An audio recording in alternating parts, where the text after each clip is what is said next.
Healthy coastal plants are good for the environment. Hi, I'm Rory McNish, and this is a Marine Minute Monday. Healthy plant communities such as dunes and salt marshes help to create a protective line of resiliency in the face of damaging storms.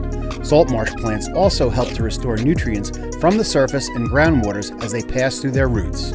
Cornell Cooperative Extension Habitat Restoration Program has initiated several projects to help restore coastal plant habitats. One such project is on the Shinnecock Indian Reservation, which 3,000 feet of shoreline that had been degraded by Superstorm Sandy has been replaced with sand from a dredging project from the Department of Public Works. Shinnecock Nation and CCE staff propagate native plants and seeds from the area for replanting on the beach and dunes. These plants grow and thus create a natural buffer and a protective line of resiliency. This has been a Marine Minute Monday, produced by Cornell Cooperative Extension Marine Program.